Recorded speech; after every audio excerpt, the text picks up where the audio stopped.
ओमित्येक अक्षरम ब्रह्म व्याहरन माम अनुस्मरन यह प्रयाति त्यजन देहम सयाति परमाम गतिम.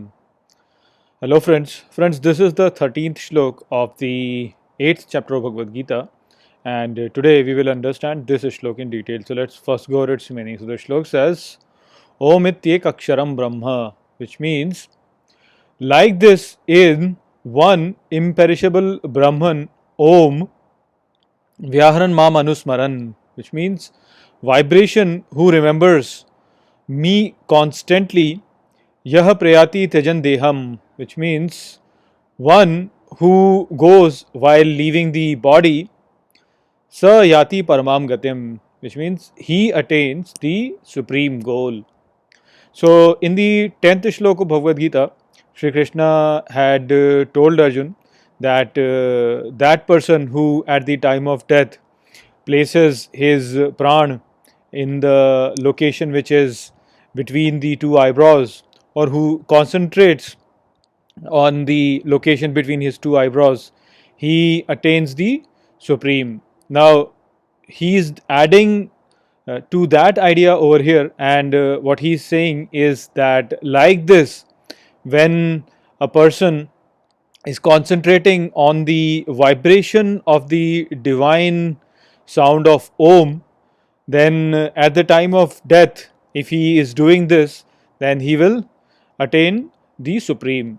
So over here, what Shri Krishna is telling Arjun is that at the time of death, if you concentrate on the sound of Om, then you attain the supreme.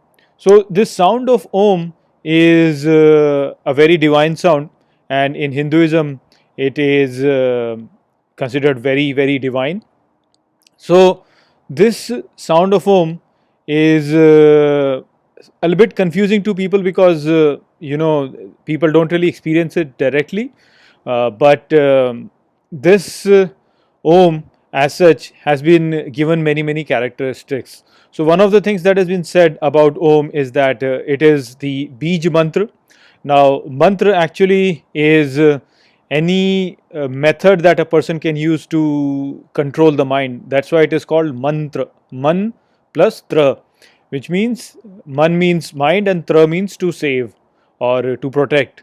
So mantra in that sense is something which is used to protect the mind, or when the mind starts wandering, or when the mind is disturbed and the mind is feeling lot of emotions and is feeling off balance, then a person can use mantra to bring the mind back into balance.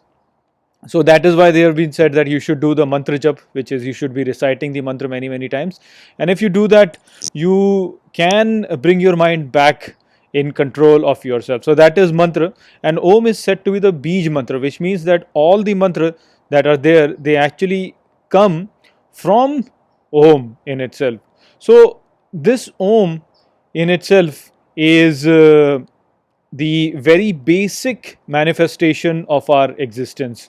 So if you were to concentrate your mind and not really pay attention to anything else, then you will realize that there is a humming sound that you can hear, and you can hear it all the time. It's playing all the time. Wherever you go, at whichever time you try to listen to it, you can hear it. But it's just that we are not paying attention to it. We are basically paying attention to other things, and therefore we don't hear this. But if you calm your mind down, and if you were to concentrate your mind, you will be able to hear this sound. So this sound, if you were to pay attention to it, you can see that how this can bring your mind in a steady state wherein it is not really getting affected by the external senses. So you can bring your mind to that steady state where it basically becomes completely stationary if you were to rest your mind on this sound of Om.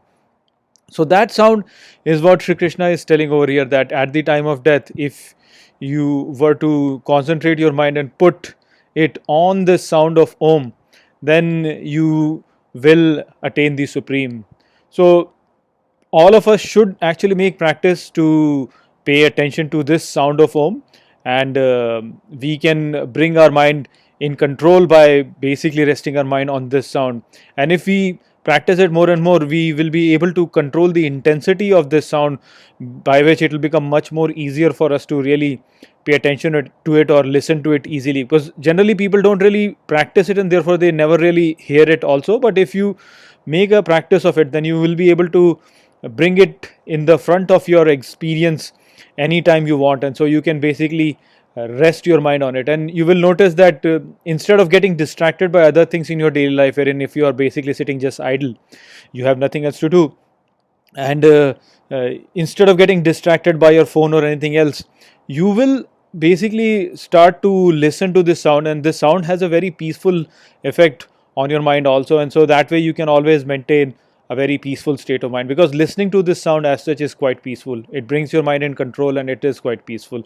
So as you will make progress, you will start to, instead of getting distracted by other things, put in more and more focus on this sound. So by practicing this at the time of death, you can bring your mind in concentration to this sound, and if you are able to do it, then you will attain the supreme. So that is what Sri Krishna said in this shlok. I hope that I have explained this shlok.